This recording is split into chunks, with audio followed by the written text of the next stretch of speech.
Le Barça fête son titre de champion d'Espagne par une première défaite au Camp Nou. En effet, le Barça recevait la Real Sociedad et a perdu 2-1 sur son terrain, mais cela n'a pas gâché la fête. On en parle tout de suite.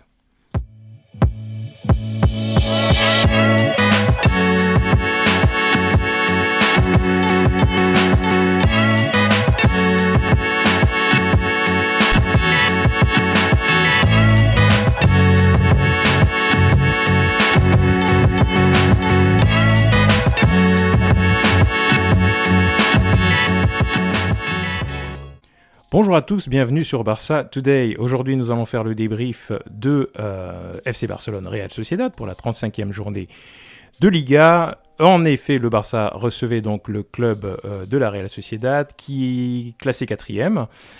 La Real Sociedad avait un enjeu important qui était de accrocher cette fameuse place qui est synonyme de Ligue des Champions l'année prochaine. Et le club basque, qui était menacé par Villarreal, a déployé tout son talent pour mettre en échec le Barça de Xavi sur son terrain. Alors, ce match n'avait pas le même enjeu pour les deux équipes. Évidemment que le Barça souhaitait remporter la victoire, fêter donc ce championnat gagné sur son terrain avec son public, probablement par une victoire. Mais en même temps, on sentait bien qu'il n'y avait plus les mêmes enjeux pour les joueurs du Barça. Et à l'inverse, donc la Real Sociedad, comme je vous l'ai expliqué, était vent debout pour essayer d'accrocher de conserver cette 4e place et de se qualifier en Ligue des Champions. D'autant plus que les prochaines journées de la Real Sociedad ne vont pas être faciles. Je pense qu'il y a encore l'Atlético de Madrid à affronter. Il y a un certain nombre d'équipes qui ne vont pas être simples. Donc c'était impératif pour eux de remporter cette victoire.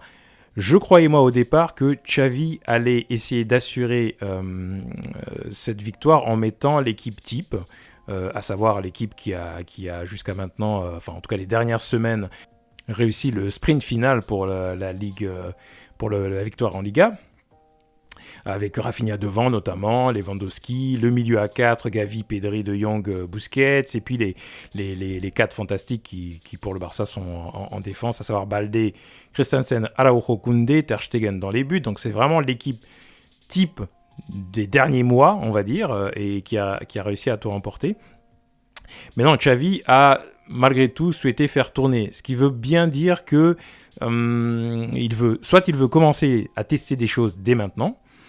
Et il y a des choses à tester, donc à savoir le retour de Dembélé, comment il se comporte sur le terrain, quel est son état de forme, tester peut-être un petit peu, comme il a fait en fin de match, Eric Garcia en position de 6, etc., etc.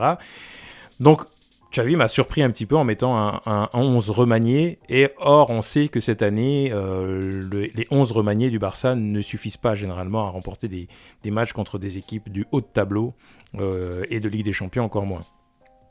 Donc je pense qu'il était prêt à prendre le risque, et de toute façon, la Liga est empochée. Donc voici le 11 qu'il a aligné, avec Ter Stegen évidemment, mais il a mis Alba à gauche, parce qu'il faut donner du temps de jeu, et je pense qu'il voulait aussi certainement permettre à Alba de jouer titulaire, de fêter la Liga en tant que vétéran dans cette équipe et cadre du vestiaire. Il met Baldé à droite, donc il se fragilise sur les deux zones. Il se fragilise à gauche parce qu'Alba n'a quasiment pas joué de la saison et Baldé est bien meilleur. Il fragilise son flanc droit également parce que Baldé va être handicapé, étant gaucher exclusif. Mais il a décidé de jouer comme ça. Je n'avais pas appris avant de faire mon post d'avant-match que Araujo et Pedri n'étaient pas disponibles, tous les deux pour des petits problèmes, pour des petits pépins physiques. Donc défense centrale, Koundé, Christensen. Donc Koundé qui a joué toute la saison quasiment latérale, là il a dû jouer en défenseur central, et on comprendra pourquoi par la suite cet élément est important, puisque Koundé a été le responsable du premier but de la Real Sociedad. Au milieu de terrain, De Jong, Busquets, là, il n'y a rien à dire de particulier. Busquets, ça lui permet effectivement de se faire ovationner au Camp Nou. Suite à l'annonce de son départ, De Jong est probablement l'un des meilleurs Barcelonais depuis en tout cas le retour de la trêve. Et pour compléter le milieu de terrain, Franck Kessié, qui lui aussi a joué, a eu un petit peu de temps de jeu, mais pas autant qu'il le méritait, je pense. C'est sa première saison. Il a démontré de belles choses et je pense que Xavi voulait aussi certainement profiter de ces matchs pour lui donner du temps de jeu et lui permettre d'être de plus en plus à l'aise dans le milieu du Barça. En attaque, c'est là où il m'a surpris. Je pensais vraiment qu'elle allait rester sur quelque chose qui a fonctionné depuis ces derniers temps. Là, il a décidé de mettre et Rafinha et Dembélé pour accompagner Lewandowski en attaque. Dembélé qui faisait son grand retour en tant que titulaire depuis au moins 3 mois, je pense, sans aucune difficulté, voire plus. Donc il avait joué quelques minutes depuis qu'il était revenu avec le groupe, mais bon, là, c'était son grand retour et il était sur le flanc, sur l'aile gauche. On sait que son côté favori, c'est plutôt le droit, mais Rafinha étant, pareil, gaucher exclusif, était à droite. Bref. Donc, cette équipe était un petit peu expérimentale. Et moi, je ne lui en veux pas particulièrement. Je peux comprendre qu'il décide dès maintenant à commencer à essayer des choses parce qu'il n'y a pas tant de matchs que ça qui restent. Il en reste 3 maintenant. Ensuite, ça va être effectivement la fin de la saison. Donc, plus il peut commencer à travailler tôt, mieux c'est. Tant pis pour la défaite. Donc, le match ne s'est pas déroulé tout à fait comme je pense Xavi l'imaginait. Pourtant, les Barcelonais avaient bien débuté, mais dès le début du match, à la 5e minute, grosse erreur de Koundé qui se fait dérober le ballon par Sorloth. Sorloth qui a été bon sur ce match, surtout pour imposer son physique. Il a été assez difficile à bouger. Donc Koundé est un peu naïf, se fait bousculer, reprendre le ballon. Il ne doit pas essayer de dribbler ou d'essayer de faire des jeux comme ça, d'autant plus que c'est le dernier défenseur. Sorloth qui prend effectivement, qui le prend de vitesse, et il fait une passe pour Merino. Ce que je n'ai pas compris, c'est pourquoi Christensen a lâché Merino pour aller essayer d'aider Koundé.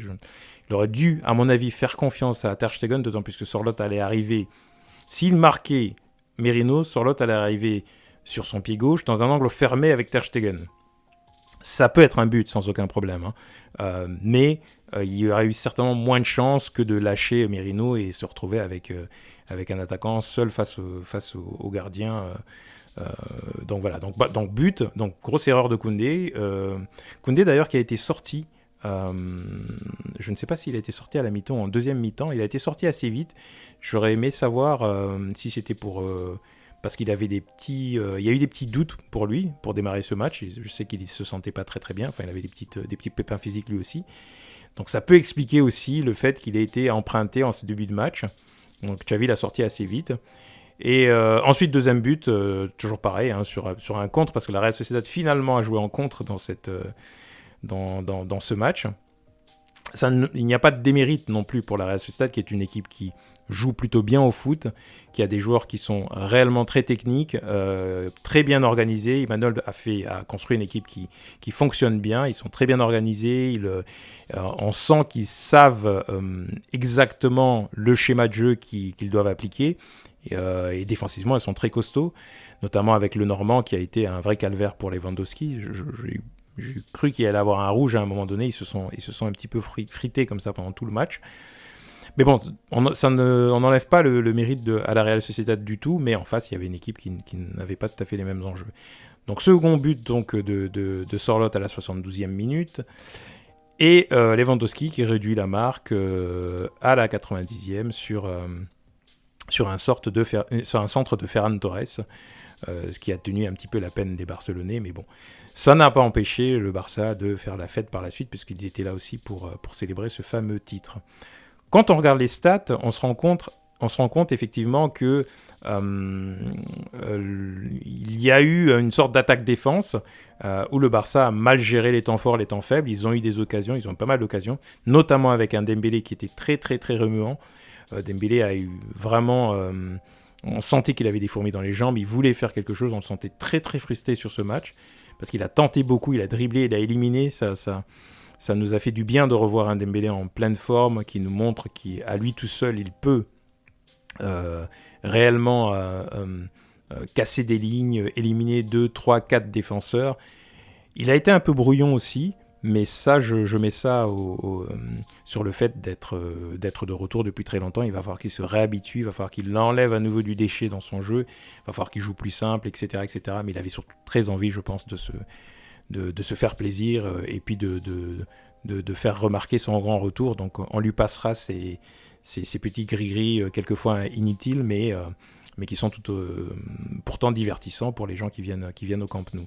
Donc comme vous voyez sur les stats, 13 tirs chacun, plus de tirs cadrés pour la Real Sociedad qui était plus clinique clairement.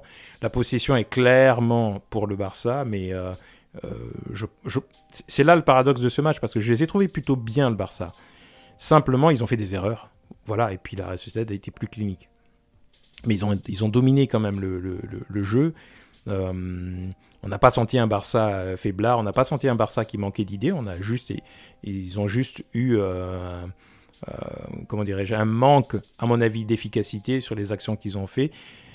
Et puis, probablement qu'ils avaient fêté toute la semaine, ce qui a été le cas. Xavi l'a avoué en conférence de presse, oui, ça a été une semaine un petit peu de fête, et ils se sont un petit peu relâchés. Ce qui fait que voilà.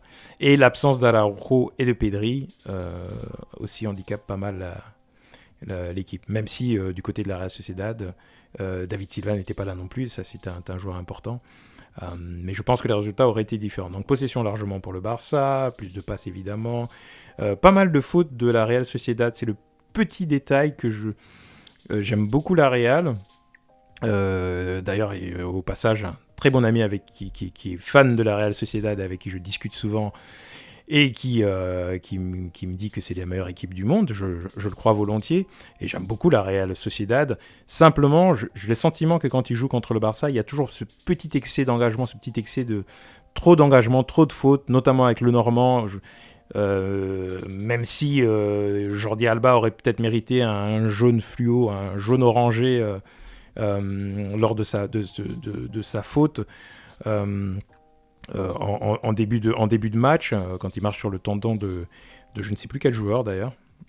Voilà, sur Barrené. Donc effectivement, cette faute de Jordi Alba, bon, mais ça aurait pu être un sort un peu moins agréable pour le Barça. Cela dit, globalement, beaucoup de fautes d'anti-jeu de la Real Sociedad, du tirage de maillot, des fautes tactiques, comme on dit, des coups de physique peut-être un petit peu trop violents. Donc voilà. Donc c'est la partie, vous voyez, 8 fautes contre 16, bon, c'est la partie de la Real Sociedad que j'aime un peu moins. Cela dit, voilà, il y a un enjeu, ils ont mis l'impact physique qu'il fallait.